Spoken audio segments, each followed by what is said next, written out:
Mesdames, Messieurs, bonjour. Peuple congolais de la République à démocratiser du Congo, Kinshasa. Je vais vous donner quelques informations concernant le positionnement des Congolais de Brazzaville sur Martin Fayulu ou Félix Tshisekedi. Autrement dit, quel est le pourcentage des Congolais qui sont pour ou contre Félix Tshisekedi? Quel est le pourcentage des Congolais qui sont pour ou contre Martin Fayulu? Et pourquoi? En réalité, j'ai constaté qu'aucun Congolais de Brazzaville, peut-être pas qu'aucun, mais la majorité n'est ni pour ni contre l'un ou l'autre, c'est-à-dire Martin Fayulu ou Félix Tshisekedi. Ça, c'est le constat. Personne n'est ni contre ni pour. C'est une affaire du Congo-Kinshasa. Mais par contre, j'ai pu constater que ce soit Martin Fayulu ou Félix Tshisekedi, en fonction des informations, des faits historiques ou réels, les Congolais se positionnent en termes de relations sociales, comme on voit dans les relations sociales, c'est-à-dire il y a confiance, méfiance et défiance. Il y a des choses qui font que les Congolais font plus confiance à Martin Fayulu qu'à Félix Tshisekedi et inversement. Il y a des choses et des faits qui font que des Congolais du Congo-Brazzaville sont en méfiance, se méfient de Martin Fayulu que de Félix Tshisekedi. Ne terminons pas par la défiance, c'est-à-dire l'évitement ou le dégoût, tout compagnie. Mesdames, Messieurs, bon, pourquoi je vous parle de ce positionnement? Parce que l'ignorance est la pire des souffrances. Et donc, quand vous êtes informé, parce que l'information libère, parce qu'on peut comprendre, est-ce que en fonction de ce qui se passe en République démocratique du Congo, il s'agit bien sûr d'une géopolitique, parce que tout ce qui se passe dans ce pays, le Congo-Kinshasa, aura certainement des impacts d'abord directs sur le Congo-Brazzaville, puisque nous sommes séparés. Euh, oui, nous sommes les mêmes peuples, mais séparés simplement par le fleuve Congo. Vous voyez qu'à chaque fois qu'il y a eu des situations là-bas, les gens ont traversé soit au nord de Brazzaville, soit au sud de Brazzaville, et inversement traversé au nord de Kinshasa ou au sud de Kinshasa pour aller de l'autre côté. Donc nous sommes liés sur ce plan des conséquences politiques dans nos deux pays depuis ces 50 dernières années. Mesdames, Messieurs, excusez-moi. Donc, je vous informe que je fais partie des officines euh, politiques du président élu Jean-Marie Michel Mokoko. Le président qui a été élu au Congo-Brazzaville en 2016, où il y a eu hold-up électoral, où Sassou Nguesso et sa France-Afrique l'ont emprisonné et qui est aujourd'hui en prison avec les conséquences à venir. Et donc, si vous voulez euh, aller travailler avec un pouvoir ou dans un pouvoir, il faut savoir déjà quelle est la nature des officines politiques. Parce que les officines politiques, c'est le contenu même du pouvoir. C'est comme le produit. Quand vous prenez un produit, il y a l'emballage et les contenus. Et donc, tout pouvoir, tout ministre, président, membre du gouvernement, tout ce qui est en haut, c'est l'emballage. Maintenant, il faut voir le contenu de ces emballages-là. Et c'est là qu'on rencontre souvent des officines, des politiques. Donc, à partir de la valeur ou la qualité des officines, vous pouvez savoir que bon, ben, si ce pouvoir est fréquentable ou non. Est-ce qu'on peut faire confiance à ce pouvoir? Est-ce que ce pouvoir est social? Est-ce que ce pouvoir est progressiste? Est-ce que ce pouvoir, donc on peut tout mesurer, est-ce que ce pouvoir est criminel? Donc il faut voir les gens qui sont dans ces officines. Je vous rappelle que partout dans le monde, le pouvoir n'est pas du côté ni du gouvernement, ni de l'Assemblée nationale et tout compagnie, parfois. Bon, bref, le pouvoir est du côté de ces officiers, ceux qui parlent à l'oreille du président et qui l'influencent. Et qui souvent, par exemple aux États-Unis, on parle des faucons. Hein. Il y avait des néolibéraux, il y a des, oui, comme entre démocrates et républicains, il y a tous ces courants qui sont là. Je ne, George Bush, c'était des néolibéraux. Oui, genre nationaliste, oui, comme le cas aussi de Donald Trump, je ne sais pas, mais souvent on dit nationaliste. Bon, bref. En Europe, on parle de courant de pensée des officines. Euh, euh, bon, ils représentent l'ordre et la nation. Hein.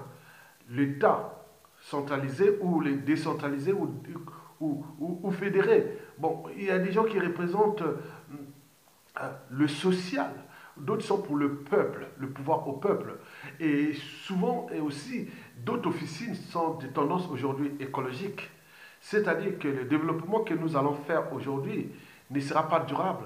Il faut penser à d'autres modes de développement que j'ai toujours définis, le développement soutenable. Parce que nos besoins de consommation sont illimités alors que les ressources sont limitées. Et donc, tous ces mécanismes vont avoir des impacts chez nous, d'abord dans le bassin du Congo, puisqu'on vient exploiter nos ressources naturelles de manière abusive et qu'on n'est pas capable de défendre déjà nos écosystèmes, nos terres. Parce que d'ici 2100, si on reste dans cet état d'esprit, le bassin du Congo sera plus que jamais défiguré. Défiguré. De tout partout, de l'eau sale et tout ça, on ne pourra rien faire. Alors que les penseurs, les écologistes, c'est pas la matière grise qui manque en République démocratique du Congo et dans le bassin du Congo. Mais c'est que nous avions laissé libre cours à des officines politiques qui sont souvent criminelles ou même ils sont contre les intérêts de nos peuples. D'où l'enjeu de connaître la nature d'un régime politique. Il faut d'abord voir le contenu politique de ces officines. Donc, pour moi, je vous informe que moi, je fais partie des officines du président Mokoko. Moi, chez nous, c'est la vertu, l'intelligence qui compte. Le savoir, les savoir-faire. Nous sommes là dans... Nous voulons représenter l'ordre et la nation. Le pouvoir au peuple, c'est-à-dire un pouvoir qui va être de plus en plus déconcentré. Et la fin du tribalisme et tout comme ça, ce sont nos utopies. Hein? Donc, il n'y a pas de monde sans utopie. Mesdames, Messieurs, ceci dit, donc, comprenez déjà que ceux qui veulent aller travailler soit avec Faïlou ou avec Tshisekedi, vous devez comprendre quels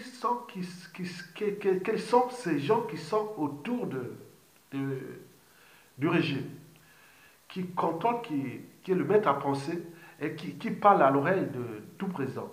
Et aussi, bon, mais il faut voir aussi tous ceux qui dirigent ces services, que ce soit de la police, du renseignement, des armées, des banques. Donc si vous avez perdu ça, vous n'avez pas de pouvoir. Donc c'est une coquille vide. Donc c'est à vous de comprendre. Bon, nous en Afrique, souvent, on veut avoir le pouvoir pour le pouvoir, hein, mais en réalité, bon, c'est de rien. Donc vous avez compris que pour aller euh, travailler dans un pouvoir, il faut d'abord comprendre qui sont ces officiers. Les officiers, c'est le cerveau du pouvoir. Et donc, il faut comprendre ça parce qu'il y a ces officiers qui apportent les valeurs de liberté, de dignité, de justice. Et d'autres, ils sont dans le centre criminel. Autres, par exemple, ce que nous avions connu depuis ces dernières années en République démocratique du Congo. Vous avez vu qu'il y a eu que la criminalité, le pillage systémique des ressources naturelles. Vous avez vu que c'est comme une volonté de laisser ce pays-là dans des conditions exécrables. Donc tout dépend de la tête des officiers qui sont là. Ils ont quelle volonté? De développer ce pays, notre bassin du Congo, notre Afrique. Donc, retenez bien ça. Donc, je vais traiter ici le cas de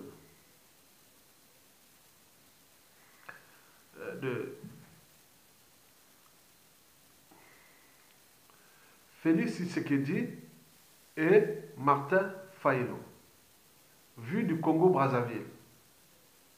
Donc, je parle déjà au niveau des officines politiques qui, je suis là, si le président Mokoko avait pris ses fonctions en 2016, je serais peut-être là en train de gérer aussi quelque part cette crise de la RDC. Donc nous sommes des gens civilisés et qui comprennent que nous avions l'intérêt à avoir des bons voisins parce que on ne peut pas construire un havre de paix quand tout autour brûle. Vous pouvez avoir une belle maison, quand les maisons des voisins brûlent, vous pouvez croire que vous allez être en paix. Non, jamais. Donc il faut trouver tout ce qui est...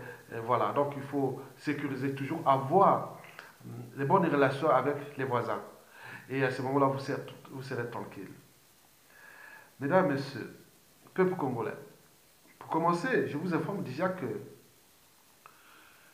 la plupart des officiers politiques au Congo-Brazzaville ont été surpris des, des élections là, qu'avec la nomination de Félix Tshisekedi comme président de la République, il y a eu un calme plat. Déjà, il y a eu des manifestations ici dans la diaspora contre ce hold-up électoral. Donc c'était déjà le détonateur de ce qui allait se passer. Parce que moi, je n'ai pas compris qu'un pays où, après 18 ans de massacre des populations, de capital d'essai de Joseph Kabila et du régime Kabila, inféodé aux officines tuti rwandaises, et donc, il y a eu quand même 12 millions de morts. 12 millions de morts en 18 ans. Même le génocide rwandais, c'était une goutte d'eau. Et donc même le génocide des Juifs, c'était une goutte d'eau. On parle de 6 millions, mais là c'est 12 millions de morts. Avec l'arrivée du professeur Denis Mukwege qui a eu le prix Nobel de paix comme le docteur réparateur de femmes. Je pense qu'en son âme et conscience, cette situation, elle doit certainement éveiller sa conscience. Depuis 2001 ou 2002, il y a eu deux armées étrangères qui étaient venues se battre à Kisangani en 2001-2002. Moi, je voyais ça, j'étais en vacances quelque part en France. On voyait ça, c'était vraiment désastreux. Deux armées étrangères du Rwanda et du l'Ouganda étaient venues saccager ce pays, du jamais vu. Et là, on oublie ça. Les morts, la plupart des provinces qui les ont subies, ont tué sans conviction, des guerres sans raison apparente. Oui, on ne comprend rien. Dans la province de l'Utiri, à la frontière avec l'Ouganda, n'oublions pas le nord et sud Kivu, à frontière avec le Rwanda et le Burundi. N'oublions pas le Kasaï. N'oublions pas ce qui vient de se passer à Bandundu, notamment à Yumbi. Donc on demande les gens d'aller massacrer les gens comme ça. Et là, on se retrouve avec un monsieur soi-disant élu et la calme plat. Hormis quelques motos autres qui ont manifesté à Kinshasa, les partisans qui souvent sont sans éducation, bon, comme j'ai parlé de l'emballage, il est de la tribu, les Balouba, il est autre, les copains et autres. Bon, on croit que c'est un Congolais et c'est bon comme ça. Comme nous n'avons pas le contenu de la raison, parce qu'il n'y a rien de plus élevé que la raison. Et donc, j'étais surpris que c'était calme plat. Alors qu'on devait voir, la liesse devait être générale. Que le président élu Félix Tshisekedi, un Congolais, qui a pris le pouvoir au Rwanda, donc on est sorti de l'occupation, et mais là, rien du tout. Bien au contraire, ça a commencé à chauffer, qui continue à chauffer. Donc, majoritairement les Congolais donc, sont en méfiance et en défiance envers Félix Tshisekedi. Mais bien sûr que si, et seulement si pour lui le pouvoir est pouvoir, bon, il va aller certainement jusqu'en 2021, de conflit en conflit, de tension en tension. Ce pays-là va rentrer dans une situation imprévisible. Donc, la faute à qui? Mais il me semble que nous voulons tuer le pouvoir en Afrique. Mesdames, Messieurs, donc, je vois les calmes plats. Mais la diaspora a manifesté partout. Mais j'ai vu aussi sur les médias et réseaux sociaux, oui, ils sont en train de s'activer. Je croyais qu'il allait arriver à une division des médias et réseaux sociaux entre les pauvres et autres. Mais il me semble il y a une volonté générale où il y a une confiance vers Martin Fayulu et une méfiance envers Félix Tshisekedi. Ça, c'est pour les Congolais de Kinshasa. Bon, à eux de gérer ça parce que nous parlons parce qu'il y aura certainement des conséquences qui viendront toujours chez nous à Brazzaville. Et donc nous sommes là à tout instant, on peut être au cœur des enjeux là, sur place.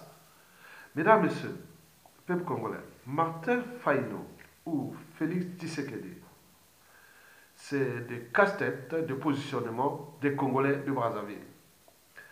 Je vous informe que 9 Congolais de Brazzaville sur 10 sont sensibles à ce qui s'est passé là en RDC, le hold-up électoral et les contentieux électoraux qui se déroulent. Mais nous, ils savent parce que ça nous donne un peu de mauvais souvenirs. Et qui s'est passé en 2016 au Congo-Brazzaville, où un président élu à 60%, comme Martin Fayulu. Chez nous, bon, il a été emprisonné. Il est aujourd'hui en prison. Mais je vous informe que dans la règle d'or, on dit ne faites pas à autrui ce que vous ne souhaitez pas qu'on le fasse sur vous-même. Ça soit à eu un départ, il y aura toujours un terminus. Donc, les haines, les règlements de compte, les contentieux historiques, tout est en dormance, c'est une bombe à retardement. Le Congo-Brazzaville contre Sassou Nguesso et son clan et ses enfants, dont beaucoup sont aussi des Aïwa. Et qui, aux yeux de la communauté congolaise de Brazzaville, oui, la xénophobie, la haine contre ces Aïwa qui sont venus exploiter ce Congo, le piller avec leur papa, devient le problème. Donc nous sommes là pour éveiller, pour que vous-même vous preniez conscience que l'opération Batabakolo, c'est Sassou Nguesso qui l'a organisé, qui l'a structuré. Mais il avait des enfants Aïwa et de la tribu de qui? De Félix Tshisekedi, les Baluba. Ces enfants-là sont là. C'est eux qui sont en train de piller le Congo aujourd'hui. Mesdames, Messieurs, peuple congolais. Donc nous sommes sensibles à tout ce qui se passe là-bas parce que, bon ben déjà, il faut dire que c'est un problème déjà des repères. Quels repères les Congolais de Brazzaville vont-ils avoir? Comme déjà ce qui s'est passé au Congo-Brazzaville, puis aussi en RDC, les jeunes. Est-ce qu'il suffit d'avoir un pouvoir et massacrer les gens et tuer les gens et faire des opérations Batamakolo ou pas, ou laisser les autres faire du mal sur votre pays, piller, voler ou autre? Et c'est ça les repères que nous laissons, que nous montrons à la jeunesse de Congo, des dérives, qu'on appelle les antivaleurs. Donc, nous avions des soucis entre nous-mêmes.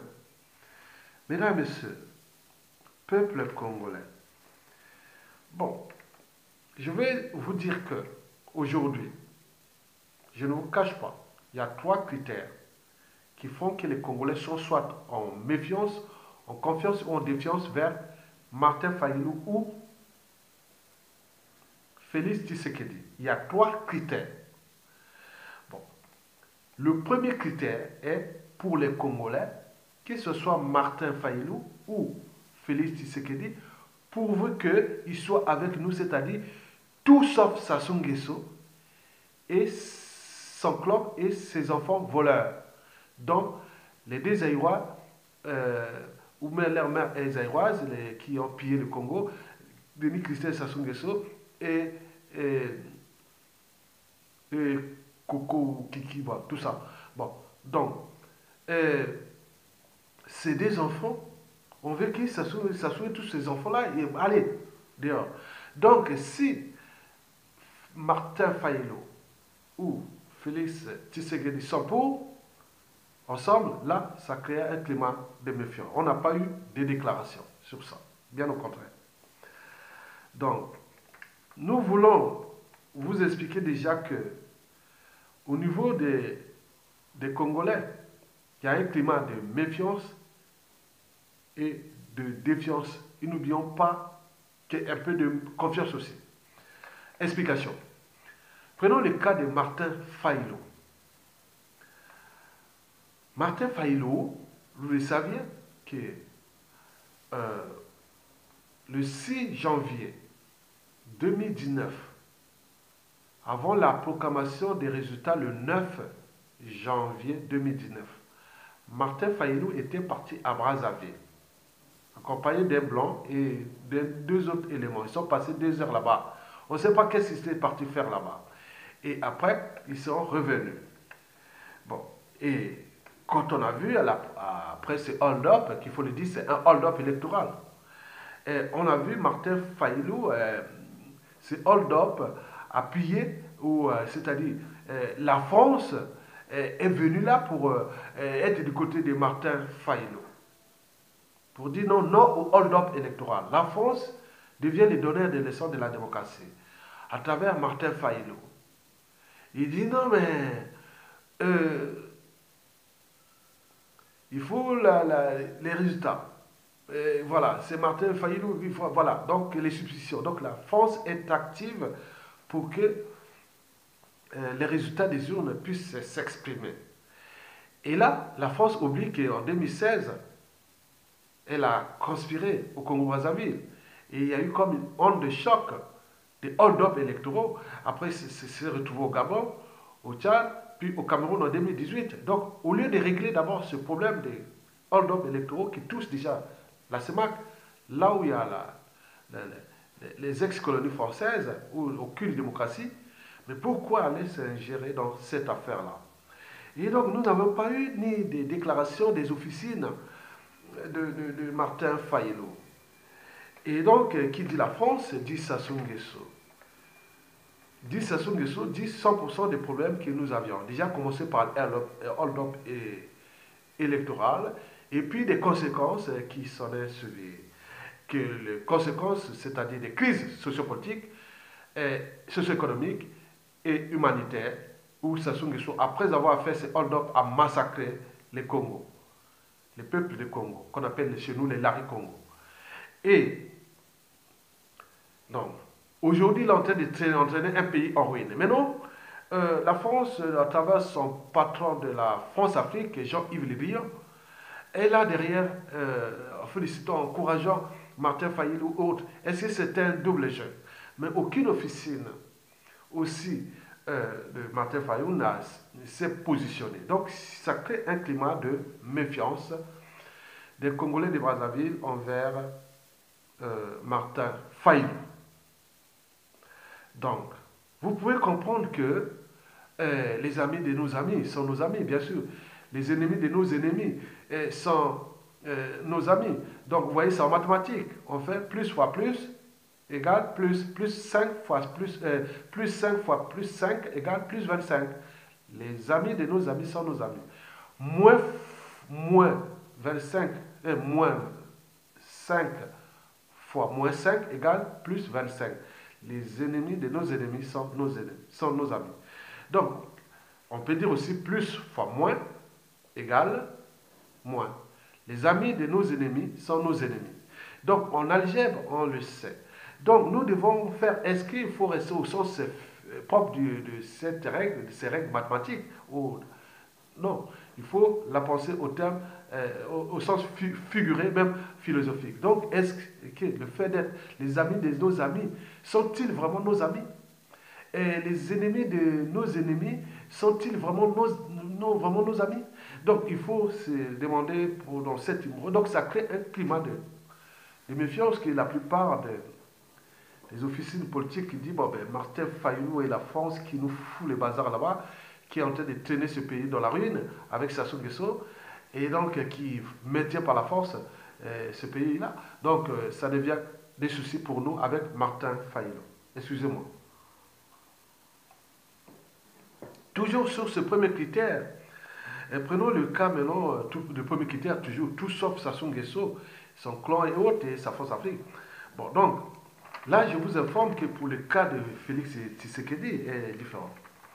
C'est-à-dire, Félix Tshisekedi d'abord a été nommé par Kabila. Bon, donc quand on voit Kabila, c'est Sassou Nguesso. Par translation, parce que Sassou Nguesso passe par la France-Afrique. La France-Afrique a nommé une secrétaire de l'Organisation internationale de la francophonie qui est une Rwandaise Kagame, donc il tourne là. Donc c'est un jeu quand ils roulent, ils sont en train de rouler les deux Congos dans la farine. Et donc, comme il est nommé par Kabila, donc on sait que le système est encore là, ça n'a pas changé. Le hold-up électoral déjà pour nous, des mauvais souvenirs.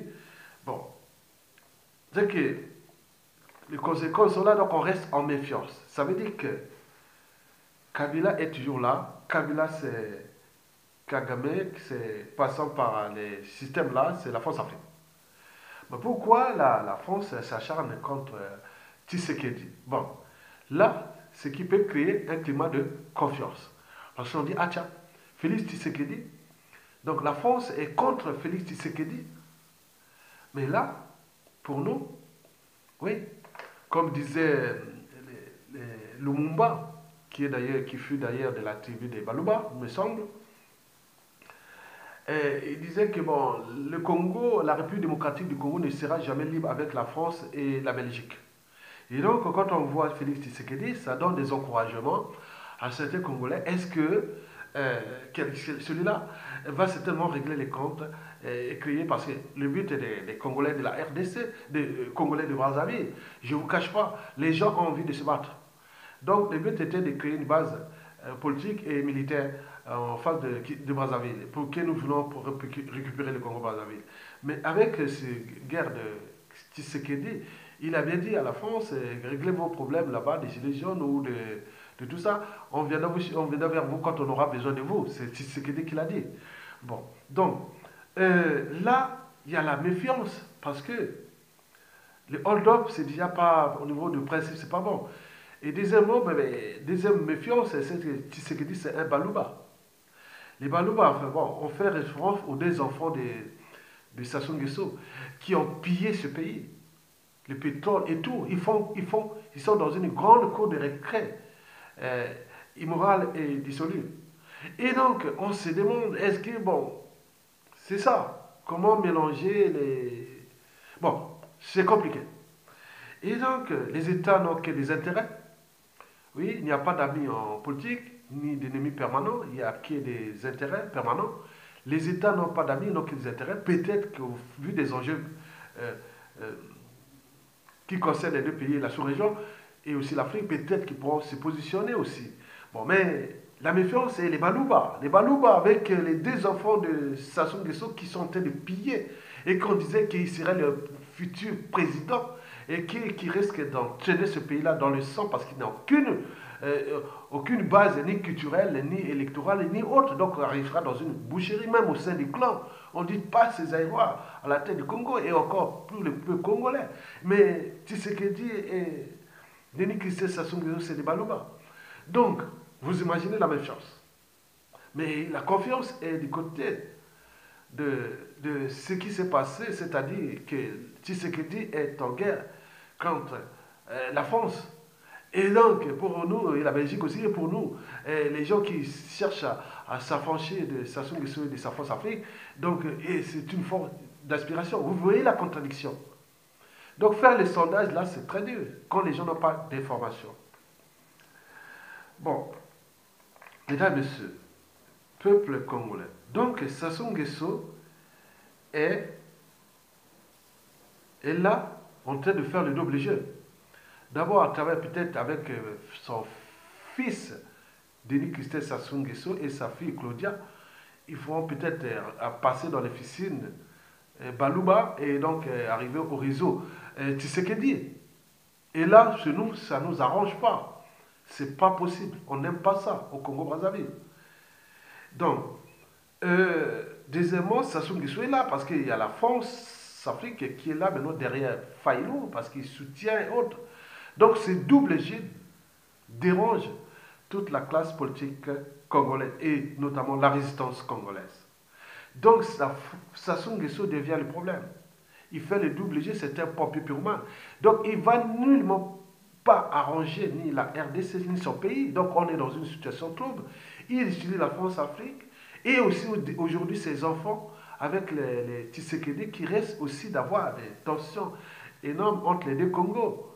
Et d'ici quelques années après la chute de Sassou.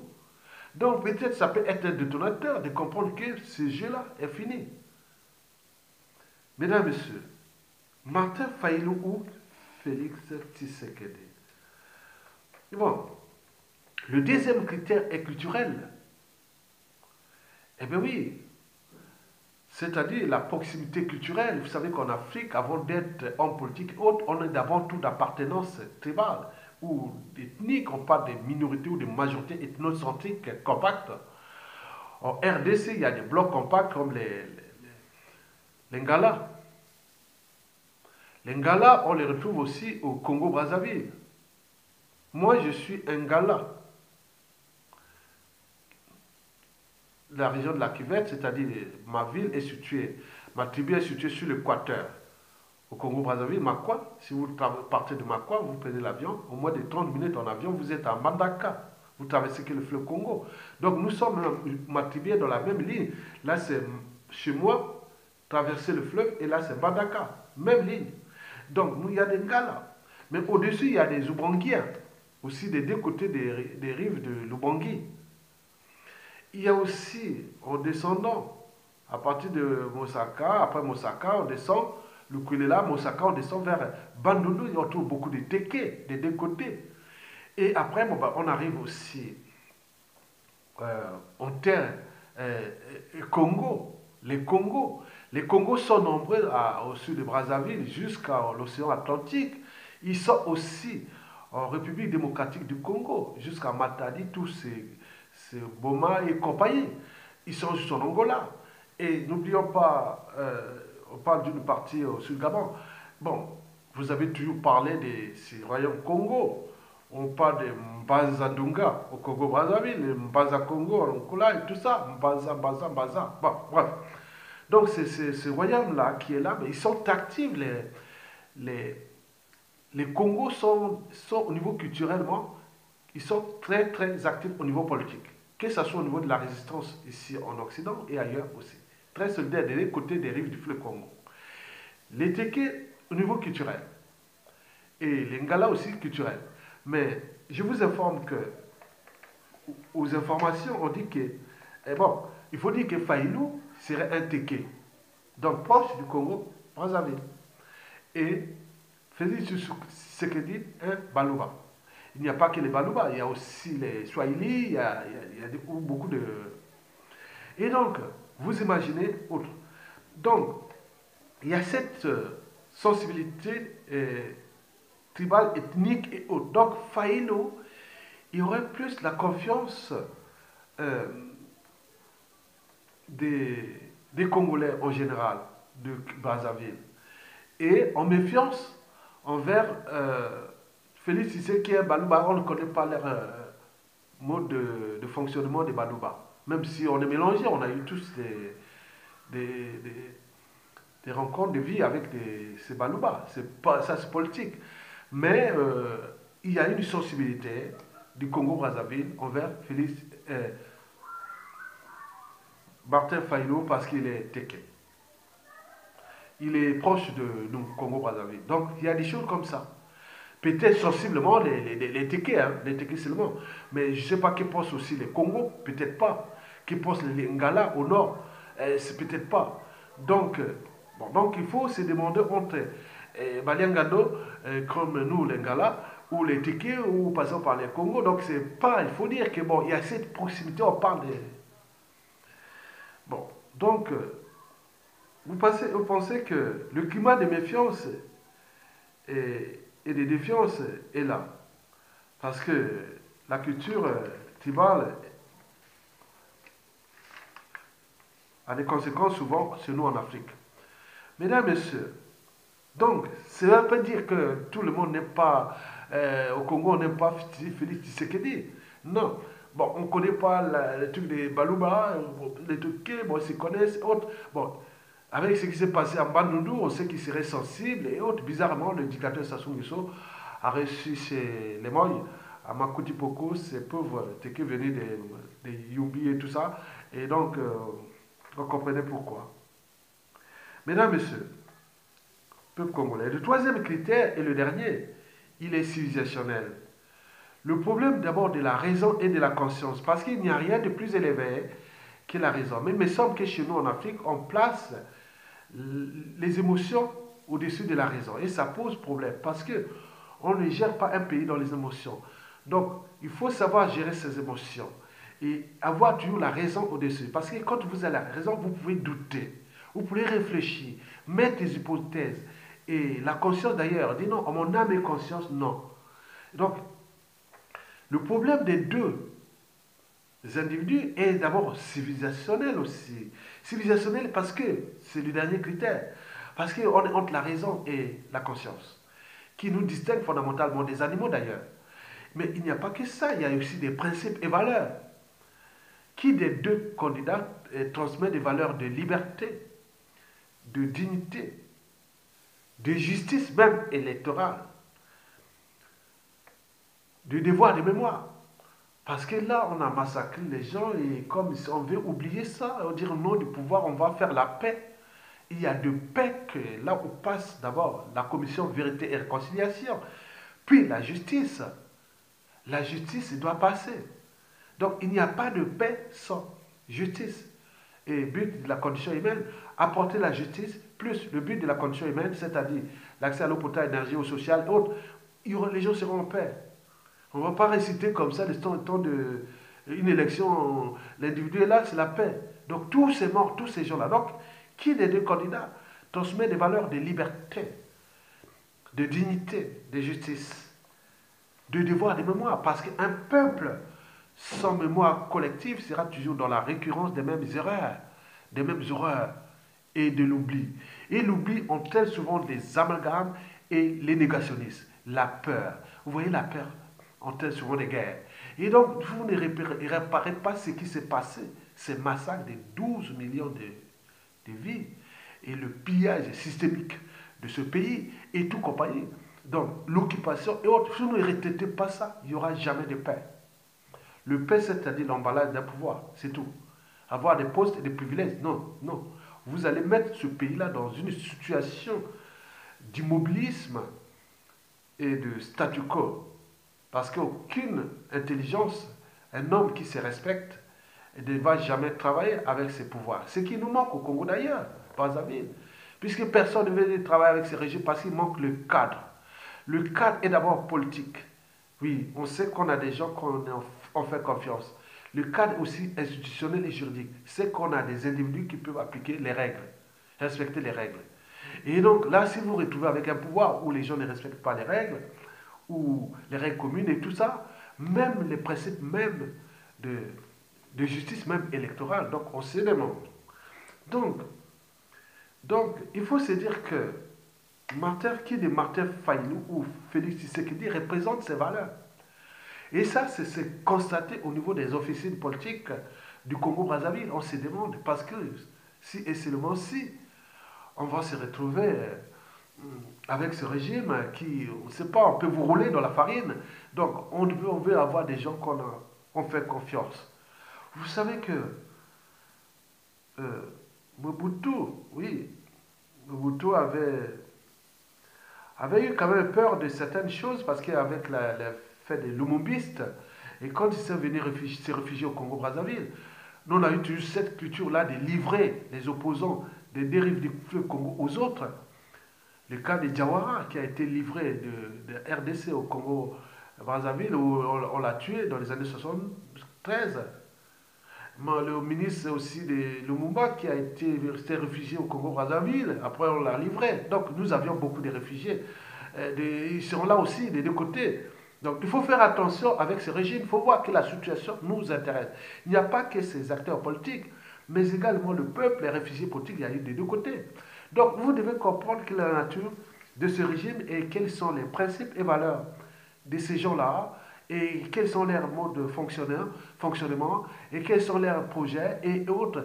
Mais il peut y avoir des projets, bien sûr, mais il faut comprendre le contenu de ce pouvoir, c'est-à-dire les officines et tout compagnie. Donc, d'après les chiffres, c'est-à-dire après le hold-up électoral, et c'est qu'on voit aujourd'hui, c'est-à-dire on donne 7 sur 10 à Martin Fayulu au Congo, d'après les officines. Et Félix Tshisekedi, c'est 3 sur 10. Donc, Martin Fayulu, 7 sur 10. Et Félix Tshisekedi, 3 sur 10. Ça veut dire qu'il a des choses à démontrer. Il pourra peut-être inverser. Donc, tout n'est pas immuable, n'est pas dogmatique. Donc, c'est un défi. À chaque fois qu'on vous laisse des défis, ici, en Occident, c'est un défi. Donc, vous devez avoir la culture du défi à relever. Mesdames, Messieurs, peuple congolais, vous savez que euh, le problème qui va nous poser en ce moment, nous, on s'est dit que, bon, ben, Congolais de Brazza, on ne va plus compter sur ce régime, que ce soit les Martin Fayulu et les Tshisekedi pour l'instant. Donc, comptons sur nous-mêmes. Parce que ça soit en train de noyer ce pays, le ruiner, avec la complicité de la France et de sa France-Afrique, c'est-à-dire la France pas en tant que peuple. La France, c'est cette oligarchie politico-affairiste qui ont pris la France comme leur compagnie d'assurance pour aller exploiter, piller et faire ce qu'ils veulent dans ce pays en maintenant un monstre. Sassou Nguesso, un criminel qui est tué en liberté et qui aujourd'hui trouve une nouvelle force avec la situation de la RDC qui pourra certainement l'aider, puisqu'il il est là pour faire le pompier pyromane, et qui risque d'ailleurs de l'emporter, qui ne sait pas qu'il est dans un sable mouvant, et que sa chute est proche, que ce soit à l'échelle endogène que périphérique. Donc, nous devons dire à tout ce monde que, oui, la RDC, que nos deux pays sont en tension en ce moment. Et les relations ne sont pas bonnes. Diplomatiques, économiques, sociales et compagnie. Donc il faut arrêter ça. Donc arrêter ça, il faut de nouveaux visages politiques. S'il n'y a pas, c'est terrible. C'est du déclassement total de cette sous-région. Et vous l'avez compris. Donc chacun doit prendre ses responsabilités et de dire non, que nous avons tout à gagner dans la sous-région. Parce que nous avions tout. Nous ne serons jamais le Sahara. D'ici encore 100 ans, 200 ans. C'est le bassin du Congo. On a tout encore. On est tout béni. On a été béni. Mais pourquoi il nous manque des hommes? Et les hommes ne sont pas ailleurs. Parce que le futur, c'est le passé et le présent qu'on ignore. Donc nous devons fixer un cadre, un décor, de repenser les deux Congos et avancer ensemble. Malgré nos divergences, malgré tout ce qui s'est passé. Mais la justice doit toujours passer. Qu'elle soit pénale ou électorale. Elle doit passer. Et je vous remercie.